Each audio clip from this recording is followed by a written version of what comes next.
The Louisville Cardinals look to end the drought.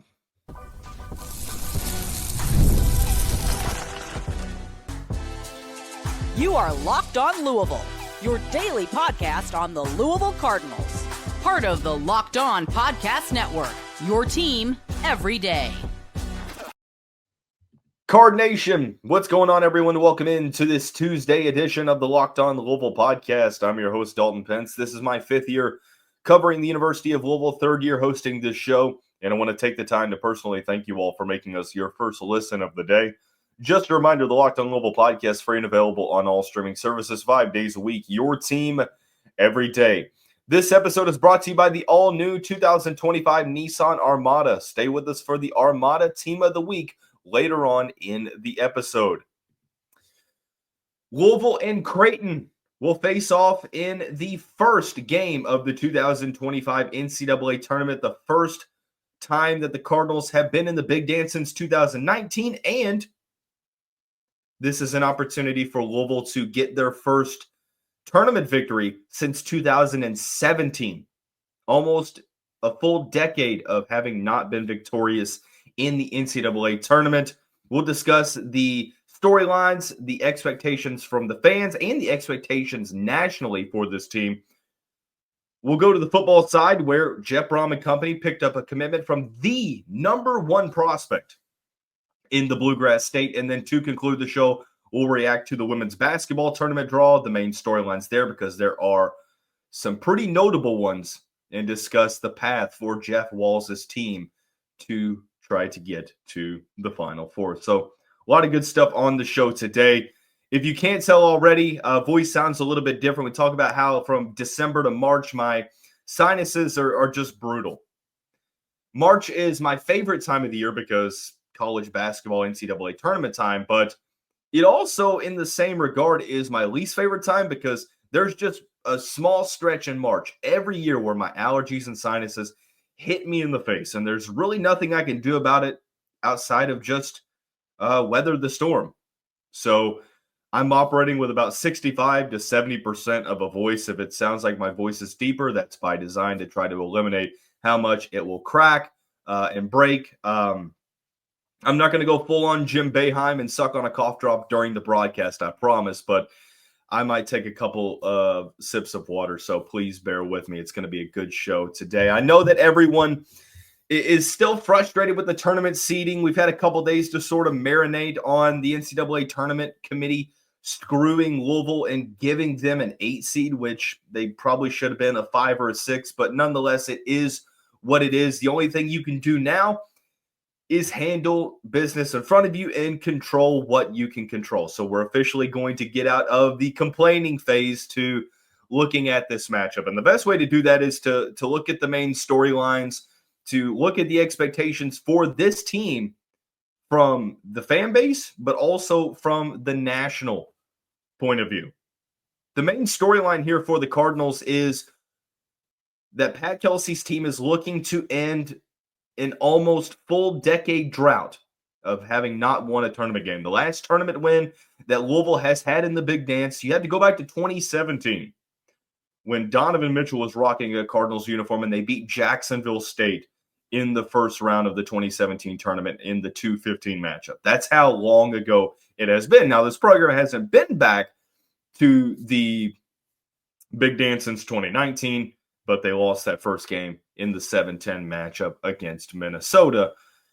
The main storyline here is Louisville getting that out of the way, because it doesn't just apply to Louisville, but also Pat Kelsey. What was one of the main criticisms when we were talking about all the possible head coaches, and when Pat Kelsey's name got brought up, a lot of the pushback was because that Pat Kelsey does not have a tournament win on his resume. Now, granted, he only has coached mid-majors up until this point, so not that easy to get tournament wins, but nonetheless, he did not have one. So a tournament win for him would be able to snap that streak for the Cardinals, which is awesome. It would also give Pat Kelsey his first tournament win, and I also think that it would help the recruiting side. Yes, Louisville has been absolutely revived this year from rock bottom. Pat Kelsey has turned this program around. He's got back to the NCAA tournament. He took the team to its first ACC semifinals and finals appearance since they joined the conference a decade ago. And they've already got a top 10 commit in the fold, Michael Brown Jr. But you can take it steps further if you win games because it's going to put your program's name on the map. It's going to justify and validate what fans have been saying all season. That is that Louisville, even though the ACC might not be great, they're better than the majority of the conference. And just because the ACC is down doesn't mean Louisville's not a good team. That brings me to the next question. What should the expectation be? Well, I can tell you coming into the season, my prediction was 21-10. My expectation was top 4 in the ACC and a win in the tournament. When the team went through injuries, the only thing that I ended up changing was my expectation, and it went to just making the tournament. I still wanted to see the team win over 21 games, or at least 21, and finish top 4 in the ACC. And they've done 2 out of the 3 thus far.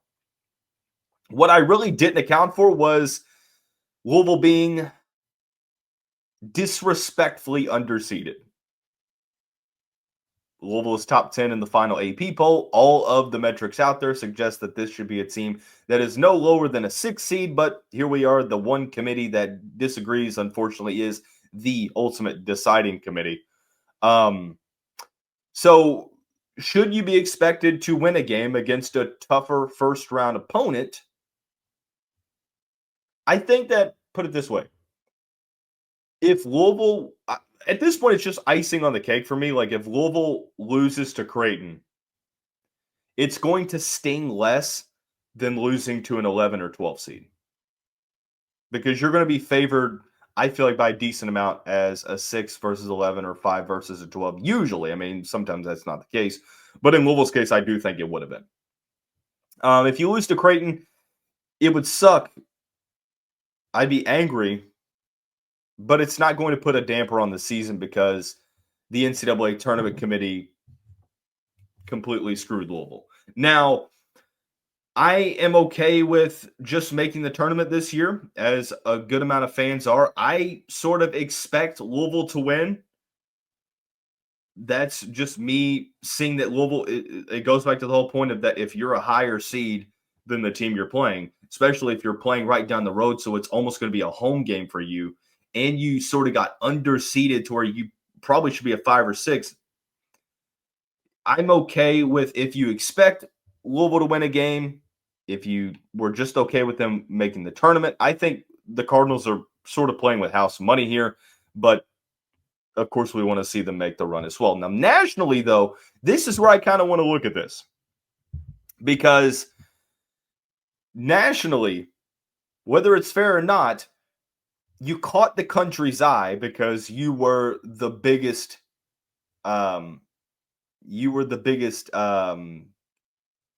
snub job, if you will, outside of West Virginia. Like, in terms of tournament teams that got underseeded, Louisville is the team that's been talked about the most. So what does that mean? It's going to mean more attention on this game. So the way that the nation's going to look at this is that, okay, this is a team that should have been seeded higher. You're playing a 9 seed.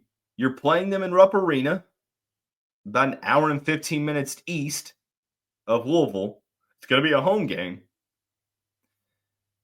You should win this game. That's how the rest of the country is looking at this. And I would argue that there's more added pressure on the Cardinals because you're expected to win. Because what happens if you lose? Well, then you sort of look to the NCAA Tournament Committee and say, well, did they get it right? Because all this complaining just for Louisville to lose in the first round, that's going to be a really obvious response if Louisville loses. Now, if they win and they lose to Auburn, then it is what it is. You're not going to be expected to beat the number 1 overall seed in the tournament. But I know that fans are grateful anyway for making the tournament. I really 100% want to win at least one game. If you can win that first game, I think that you are just completely playing with house money. It's icing on the cake. At the same time, the reason why I'm not going to be completely just completely ticked off if they lose, because I hate this matchup. I hate that they're playing Creighton. Creighton is the best of the 4 9 seeds, in my opinion. I think that they match up decently well for what they do well, and that is go through their All-American center, Ryan Kalkbrenner. Great player offensively, one of the best defensive big men in the country. He does some things well. Creighton does some things well that Louisville struggles with, and vice versa. This could ultimately be the true pick'em game of the tournament, despite Louisville being, of the first round, despite Louisville being a 3-point favorite. So I don't want to overlook Creighton. I know a lot of people are already looking to Auburn. I would really suggest you don't do that, because the Blue Jays are a really good team. Greg McDermott has a veteran-led squad that has made it to the second weekend 3 out of the last 4 years, and they're tournament tested. They've dealt with injuries just like Louisville, but goes back to the national perception. It doesn't matter how much Creighton was underseeded, because I think that they were. Louisville was the most underseeded team in the country, in the field. And there's been a lot of talking points about it. So naturally, with it being the first game of the tournament, that's going to add some more viewership. But with it being the most talked about in terms of underseeding, everyone's going to expect you to win. Because what a team that should be a 5 or 6 seed should beat a team in the 9 hole, even though Creighton probably shouldn't be a 9 seed, but Louisville's going to be expected to win. So I think it does add a little bit more pressure, maybe not internally from inside the Louisville program, but I think when you're a fan looking at this thinking, wow, I think we really need to win this game, because we've made a huge scene about the tournament seeding, as we should, but all that means is that Louisville is going to be focused on more. And I'm okay with that. I will be in Rupp Arena. Tomorrow's episode of the show will be all about the Creighton preview. So I know we're talking about football and women's basketball for the remainder today, but tomorrow is going to be breaking down the X's and O's of that matchup, the keys to the game, players to watch, everything you need to know ahead of Thursday afternoon's game. When we come back, we need to tell Jeff Brohm to relax and to cool off a little bit, because he's still on fire. The number 1 player in Kentucky is a Louisville Cardinal.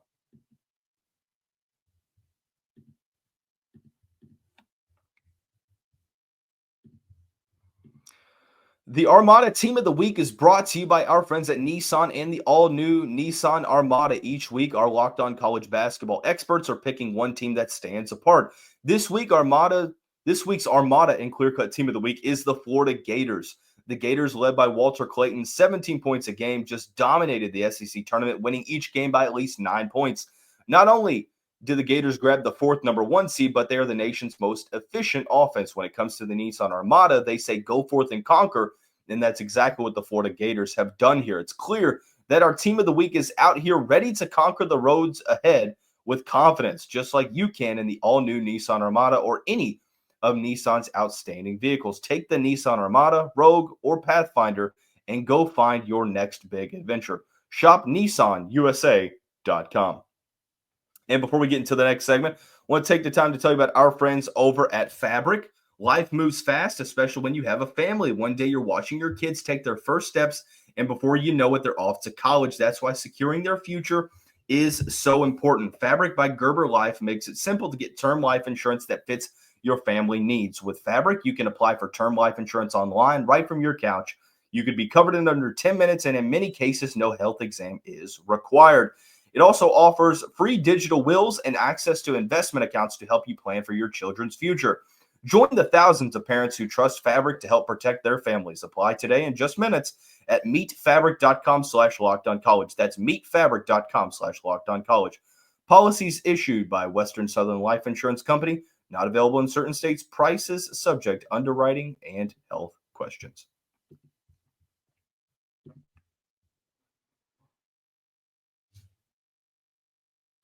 Jeff Brohm, I mean, I'm not going to sit here and tell him to relax and cool off because he's on fire, because we need recruiting to stay at this pace. Louisville currently has a top 10 recruiting class. Now, will it stay that way in the 2026 class? Perhaps not, but I think it is a testament to how much the priorities have shifted over the past couple of years. It's been all transfer portal, and that's worked. First 2 years, Louisville's won at least 9 games the past 2 seasons in Jeff Brum's tenure. But I think that the market in the portal has just gotten really wild to where it's not all that sustainable to be able to flip your roster with just portal players. So it seems like some of the priorities are going back to the 2026 class, and Louisville has really been able to get some key commitments from in-state players, Karsten Bush and Marlon Harbin from St. X, some other players also.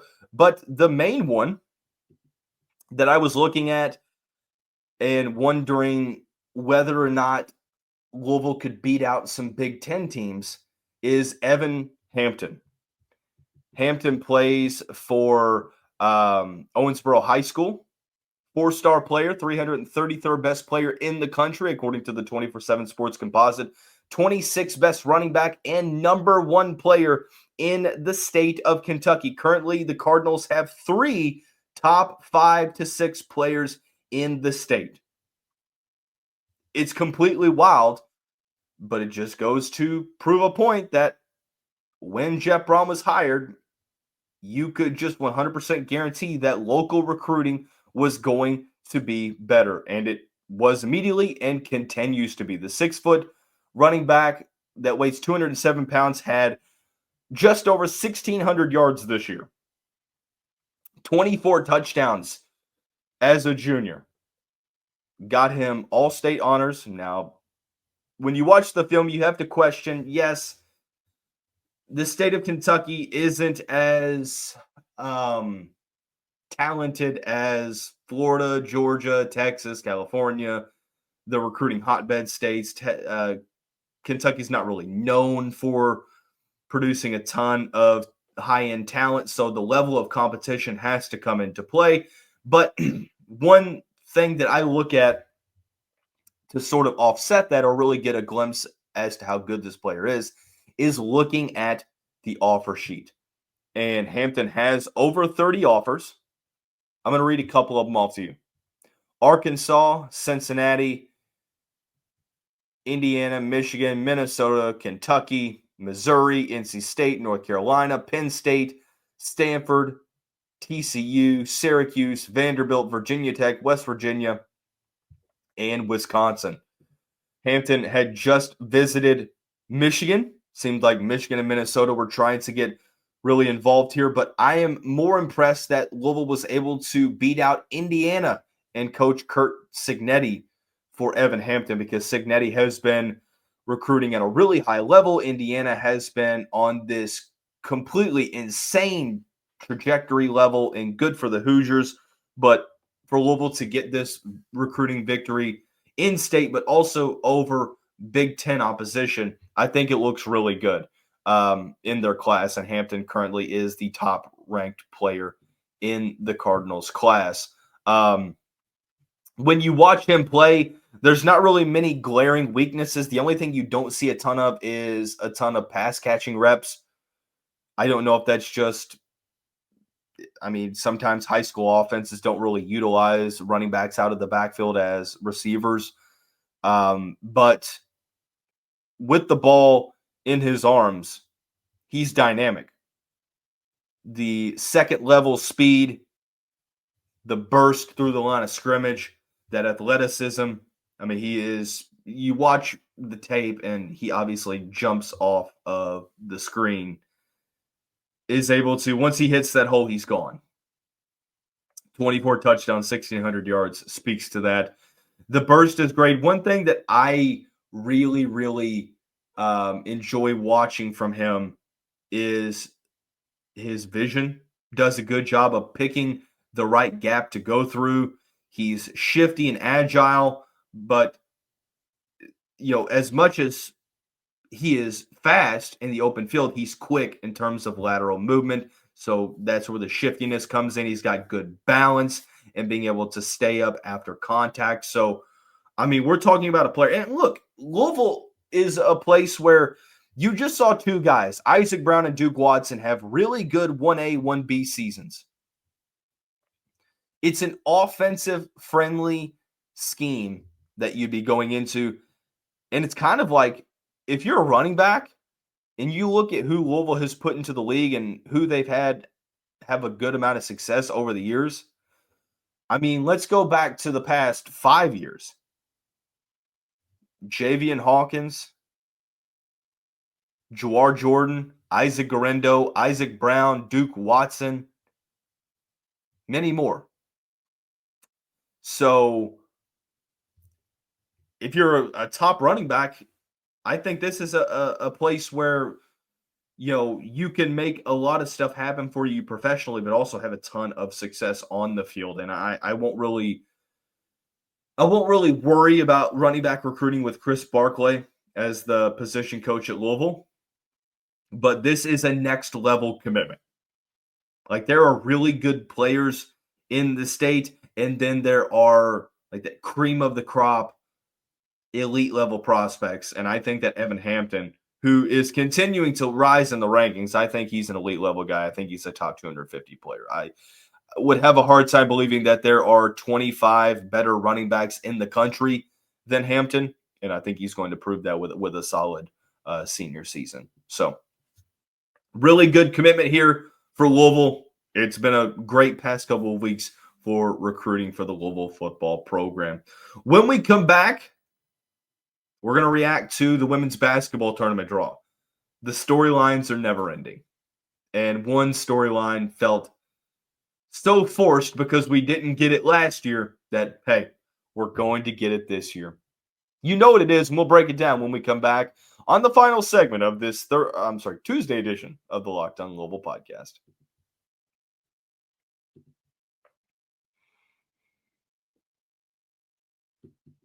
Scaling your business requires the right expertise at the right time. With Upwork, you can find specialized freelancers in marketing, development, design, and more experts ready to help take your business to the next level.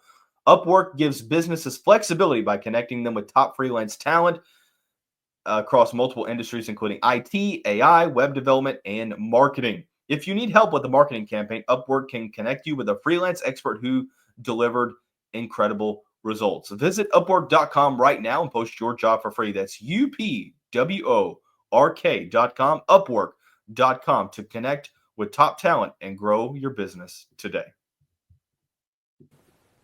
The NCAA Tournament is here, and so is the Bracket Breakdown. Locked On Podcast Network and Amazon Fire TV channels are teaming up to deliver NCAA Tournament coverage like never before. Watch studio shows featuring former players and Locked On's local experts as they guide you through every upset, buzzer beater, and bracket matchup. Stream it all for free on Amazon Fire TV channel. Search Bracket Breakdown to see it all for free. It's your team every day.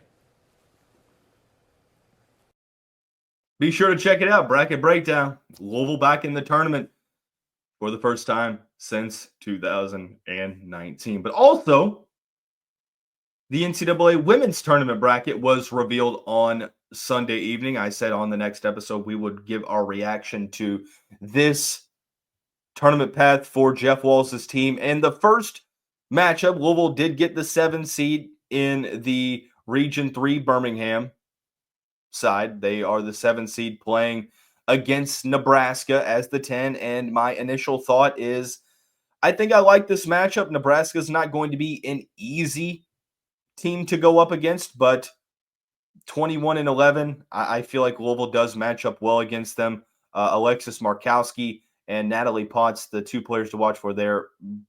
Britt Prince as well. Markowski, 6'3", senior from Lincoln. That's going to be the focus of the game, is to limit what she's able to do in this game. But I do like this draw for the Cardinals in terms of first-round matchups. The Cardinals have dealt with some injuries this year, but they were able to use a strong ACC schedule to go to 21-10. Jeff Wall says he expects to have Jada Curry and Marissa Russell back. I wonder if they would have had both of those players, if they would have been able to beat Duke like they had just about a month before that.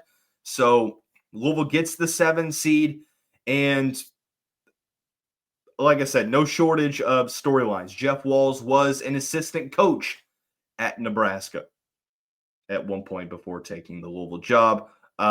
This is the 4th time in program history that Louisville's gotten a 7 seed.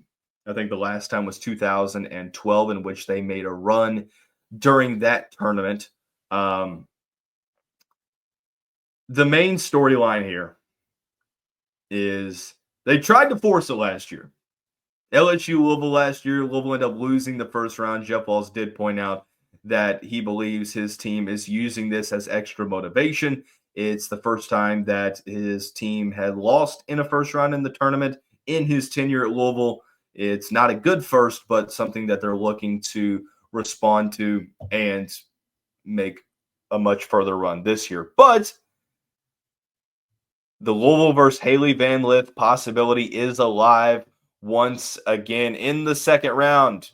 If Louisville were to beat Nebraska, they would take on the winner of number 2 TCU and number 15 Fairleigh Dickinson. TCU likely going to be the winner there.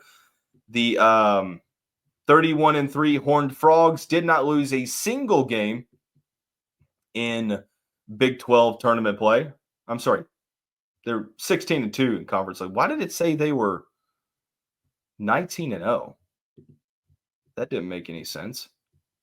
I just clicked on ESPN, where you can click on the matchup on like the interactive bracket, and it said, 19-0 at home. I'm sorry.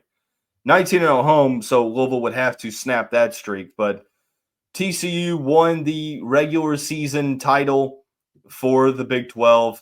They ended up beating Baylor in the final, 31-3. They are led by the player of the year in the conference, that is Hailey Van Lith, averaging 17.9 points a game, 5.3 assists, and 4.4 rebounds. The former Louisville Cardinals spent last year at LSU, and this year with the Horned Frogs. There was a complete matchup that was right there for LSU and Louisville last year, but the Cardinals lost early to Middle Tennessee State, and now there is an opportunity for Van Lith to meet her former team in the round of 32. And for the Cardinals, it could be sending Hailey home and having that be her last college game, or it could be HVL having the last laugh and sending Louisville home in her last college year. So it's kind of funny that is once again the pathway. Just kind of confirms to you that it's all about the money and the ratings and the viewership. And there's so much overwhelming evidence to that. You look at the rest of the region, the 1 seed is Texas. Obviously, really tough 1 seed. 3 seed is Notre Dame, a team that Louisville has lost to twice this year. They've been competitive, but nonetheless, they have lost to the Fighting Irish. So I think that 3 seed is challenging, but of course, you have to get through the first weekend to get there. The Cardinals will play Nebraska on